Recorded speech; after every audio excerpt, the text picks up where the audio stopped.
Olá, pessoas eternas, sejam bem-vindos aí ao canal Segredos Eternos, e no vídeo de hoje a gente vai dar continuidade à série de mensagens sobre mulheres da Bíblia. E especificamente hoje a gente vai agregar, somar aí mais 3 personagens bíblicas: Eva, Uda e Jael. A gente vai ver os pontos positivos e negativos que cada uma dessas personagens traz nas escrituras para cada um de nós. Então fica comigo aí até o finalzinho e acredito que vocês serão muito edificados em nome de Jesus. Roda a vinheta.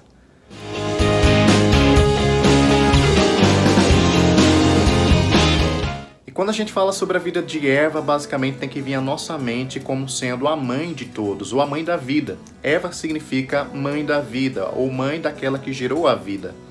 Então, Eva em si é uma primeira personagem feminina, ela foi criada já da forma adulta, ela, portanto, não passou pela infância, mas ela já foi criada na forma adulta e foi dada a Adão a partir da costela dele. Mas o essencial do vídeo de hoje é que a gente pode entender que foi a mulher que foi enganada e não Adão. Engano quer dizer que alguém tinha informações incompletas sobre algo e por causa disso caiu no laço aí do passarinheiro. E foi justamente isso que aconteceu aí com Eva. A gente vê que a própria escritura respalda que a antiga serpente enganou Eva e não Adão. Porque Eva tinha informações incompletas, imprecisas sobre a ordem de Deus. Porque quando questionada pela serpente qual foi o mandamento de Deus, como resposta ela disse que não poderia nem sequer tocar no fruto para ser comido. E essa informação é uma informação muito imprecisa. E com base nessa informação precisa, a serpente, ou o diabo em si, ele encontrou uma brecha para trabalhar em cima dela e persuadi-la a se rebelar contra Deus. Então veja, é tão perigoso uma meia-verdade, porque a partir de uma meia-verdade, de informações imprecisas, que o diabo ele pode entrar em determinadas áreas de nossas vidas. E o responsável por tudo isso foi Adão também, porque quando a gente transmite uma informação para outra pessoa, deve ser na íntegra, conforme Deus diz. A palavra fala ou se refere a Deus falando, se comunicando diretamente com o homem, não com a mulher. Então, quem era o responsável de transmitir a informação na íntegra para a mulher, se não o próprio homem? Então veja que Adão também tem responsabilidade nessa história aí toda. Mas o X da questão é que a Eva foi enganada e como consequência disso o pecado entrou no mundo, foram expulsos do paraíso e o sofrimento entrou na humanidade por meio dessa mulher. Mas a mãe de todos, ela também nos inspira a ter uma vida de fé, porque o próprio Deus, mesmo lá dentro no Jardim do Éden, antes de expulsá-lo, disse que por meio da mulher viria uma semente, ou viria um homem em si, que esmagaria a cabeça da serpente. E Eva nos dá um exemplo de pessoa que tem expectativa e confiança de que Deus cumpriria o que disse. Tanto que quando ela engravida de Caim, a primeira coisa que ela fala ou menciona é que com a ajuda do Senhor concebeu um varão, concebeu um ser do sexo masculino. E ela já tinha expectativa de que Caim poderia ser o Messias, de que Caim seria aquele que iria redimir tanto ela quanto o marido dela e a volta ao paraíso, a volta à comunhão com Deus plena. Então Eva, observa, é um estilo de mulher que tem a noção do erro dela, mas ao mesmo tempo tem expectativas genuínas de que o próprio filho dela, o primeiro filho dela, o primogênito, né, seria aquele que restauraria a comunhão do casal ao Pai, né, a Deus. Mas a gente sabe que não foi bem assim e é que ao longo do tempo bíblico todos esperavam o Messias, e o Messias a gente tem nome, que é Jesus, né? Mas desde aquela época a Eva já tinha essa expectativa de que o primeiro filho dela já poderia ser o Messias. E isso é uma inspiração muito forte para cada um de nós, porque justamente é um tipo de mulher que diz: eu confio em Deus, independente do tempo que seja necessário para uma promessa se cumprir. Eva também nos dá a clareza de que as mulheres é a parte mais sensível, emocional, mais visual e, portanto, tem que se ter cuidado enquanto o sexo feminino, aí você mulher, em relação ao que você vê e como se você se deixa persuadir facilmente pelas coisas. Porque por ser mais visionária, algo que está mais aguçado no sexo feminino, a visão física e também espiritual, o diabo pode se aproveitar disso para lançar para você armadilhas, quedas espirituais que você nem sequer esperava. E outra mulher de Deus que a gente vai falar hoje é Uda, aparentemente uma mulher anônima na Bíblia. Ela só é mencionada em 2 textos bíblicos, coloco inclusive esses 2 textos aqui, dá uma olhadinha aí depois, aqui.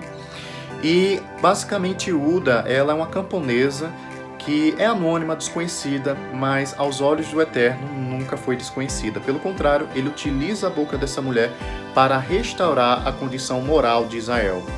Israel em si estava em decadência espiritual e moral devido ao governo anterior, que foi influenciado muito pela filha de Jezabel, Atália.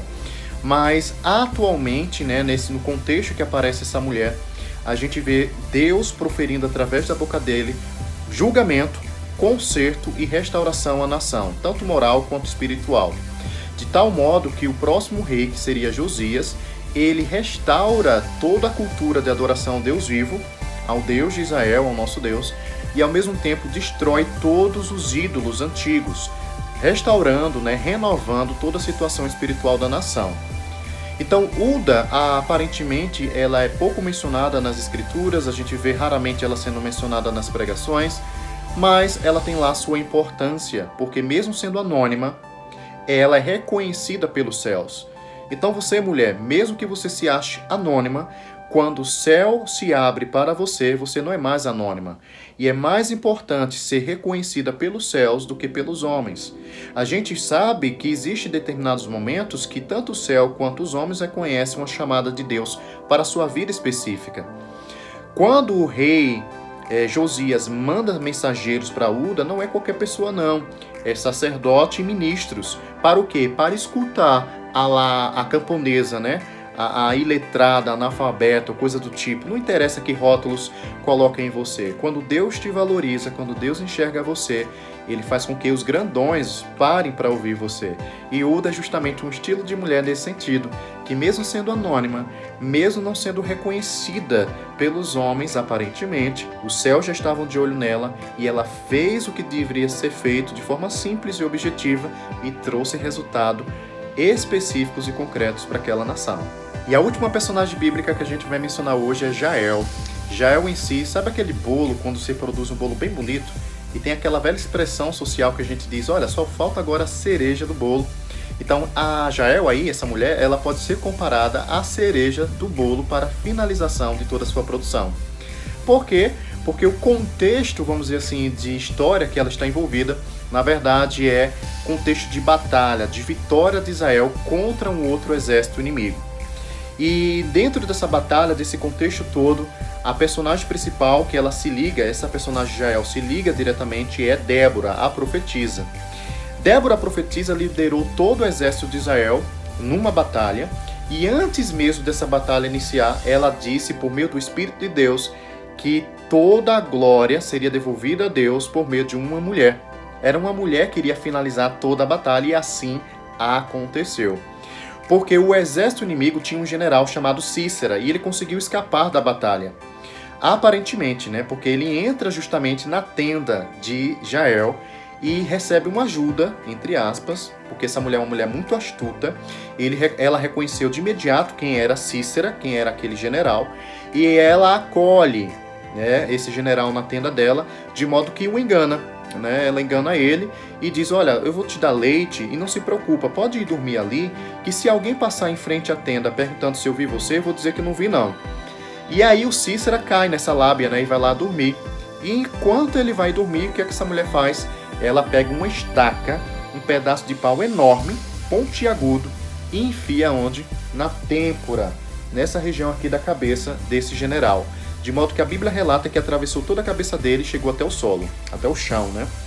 Então vê, é uma mulher que soube discernir no tempo adequado de que lado ficar, se do exército inimigo a Deus ou concordando com o exército de Israel. Então ela teve esse discernimento e concordou com o exército, de modo que até a própria Débora, depois que a vitória foi finalizada, com espírito de profecia de novo e com cântico em seus lábios, fala que o nome de Jael será lembrado por gerações à frente. E assim acontece até os dias de hoje. Então Jael aparentemente também é uma mulher pouco mencionada na Bíblia, mas teve aí essa fundamentação, esse princípio de finalização de vitória do exército de Israel contra um exército inimigo ao aniquilar o general desse exército.